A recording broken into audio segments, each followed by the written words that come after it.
Oh, I just want to make a quick addendum to talking about the Pocket Wizard Plus3 here, and that some people kind of get bored with photography, or they feel like it's too difficult for them, and I always hear the same thing, and that people are intimidated by flash photography, but they really shouldn't be. I mean, if this was 15, 20 years ago and we were shooting with film, then I'd say, yeah, you not only got an intimidation factor, you've got a cost factor.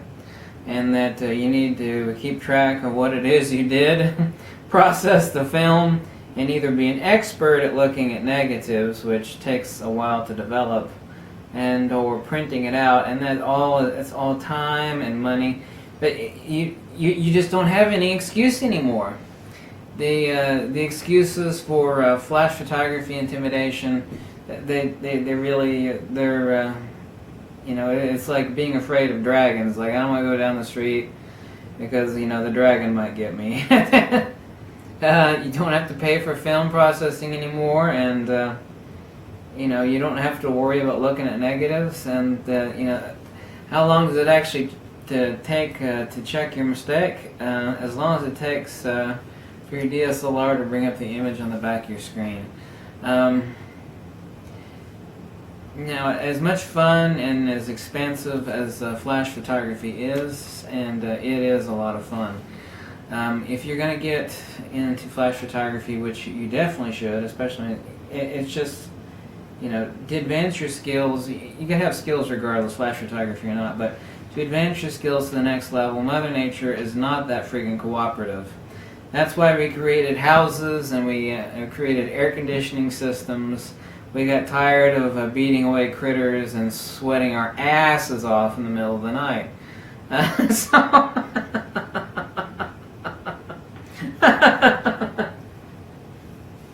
It's just, it's easy. It's not that difficult.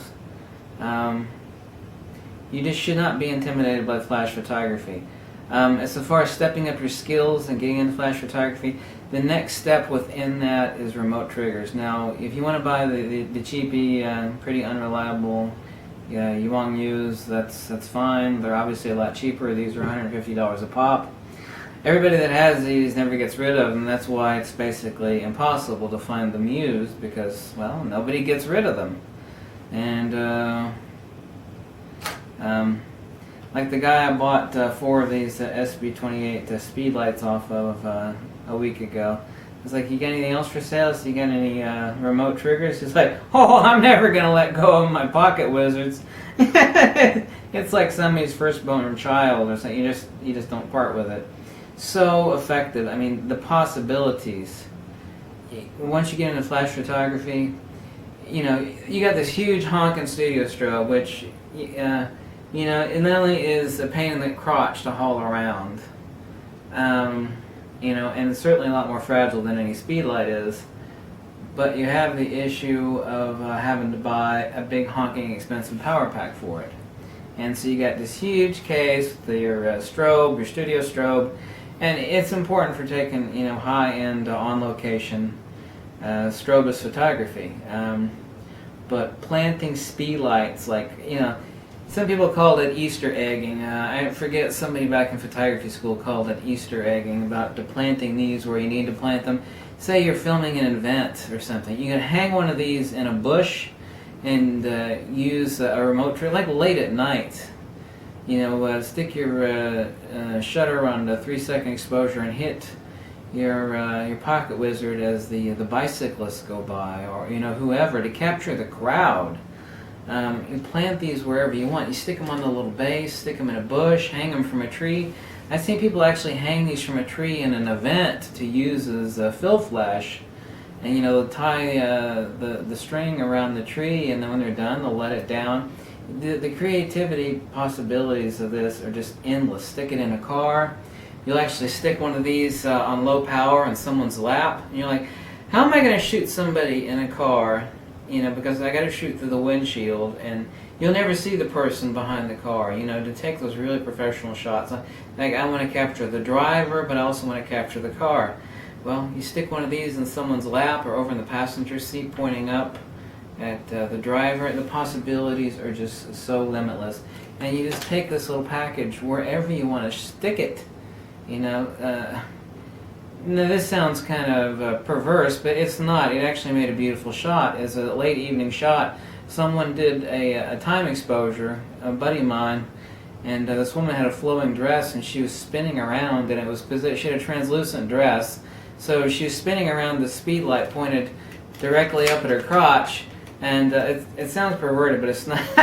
Anyway, it was the most gorgeous shot. She's spinning around, the sun is setting, so he did, I think it was like a quarter-second exposure, and at the last second, he actually fired off the light, and it shone through her translucent dress, and it was transcendent and gorgeous and beautiful. The possibilities that you can explore with a remote trigger, like these pocket wizards, and also the fact that you can use them as remote triggers for your camera. There's literally like 40 different cables for these things, so you can hook them to anything. You can fire off your camera, fire off multiple speed lights, set your zone systems. You only fire off the speed lights that you want. But the great thing about them, additionally so, is that all these cheap junk flashes that nobody wants, all of a sudden, with the attachment of a Pocket Wizard Plus, turn into magic. And nobody talks about that. I've not even heard anybody talk about that. It's like, well, yeah, I use some of my old flashes. These things are $20, and people will look and say, I can't do anything with it. You know, it's only got one switch on the back. It doesn't even have a PC sync cord cable. By the way, if you want to do that with these that don't have a PC sync cable, you'll have to buy one cable, and it's this cable, and I forget, it comes from Pocket Wizard. I can't believe I found the box. It's the HSF M3, so it's a hot shoe flyered through the quarter-inch jack of the Pocket Wizard through the hot shoe. So you'll actually need this cable because the Pocket Wizards only come with two cables. One is a cable for firing your strobe, and the other one is a PC sync cable for firing basically all the speed lights that are out there. But you know, do you know how much a pack of like 20 gels? And this isn't an example.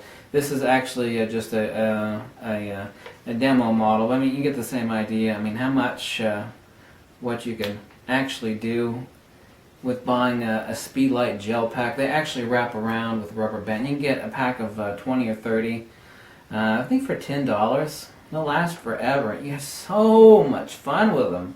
There is nothing in the world, and I'm going to say this and I mean it, there's nothing more fun in the world than having this mastery over your DSLR and then having a pair of Pocket Wizards and then some of these old crappy, cheap, damn cheap speed lights, okay?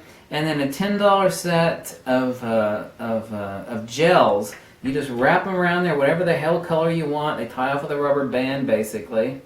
Okay, you stick your, you connect your Pocket Wizard to your speed light. You stick it up a tree, in a car, and hide it in a bush.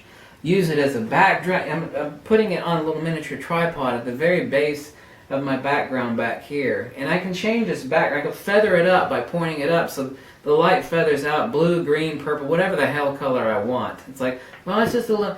Think outside of the box. Start thinking about these suckers, okay? The gels. Just these are so cheap. Now these aren't gels for Speedlight, but they're the same thing. I got them in the back room. I didn't bring them out here. Just so much fun. Pair of Pocket Wizards. These cheap damn flashes, which are $20 on eBay. Sometimes they're $25. SB23.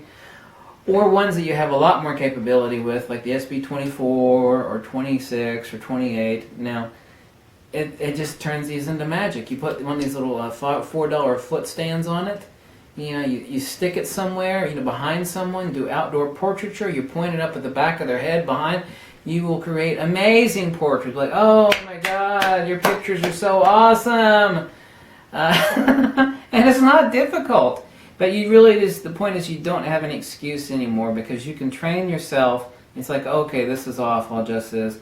So you spend, 20 minutes max learning what's going on, and within 48 hours, it's over. You're like, I've got this, I know what I'm doing. I know how to set up my Pocket Wizard. I throw it in manual mode. You don't have TTL metering with your speed lights. You're going to have to set the flash, set your speed light output manually. But so what? You know, you check your results instantly. Okay, I need to increase it from. I'll go back here and select it. Instead of 1/8 power, I need to set it to 1/4, or that's too much. You know, set it to 1/2 or 1/64 or 1/32. Big deal. Drop a gel over it. God, so much fun. So much fun. Sometimes with a really simple crud like this, is just a huge boon and expenditure of your photographic horizons, what you're capable of doing. And it's all about translating what's between here into the capture on the back of the capture onto the SD card or the compact flash card. So please keep that in mind. Consider buying a pair of Pocket Wizards and consider buying a pack of gels. You know, $10 for 20 of them, and you'll have so much fun. There's nothing more fun than wireless triggers.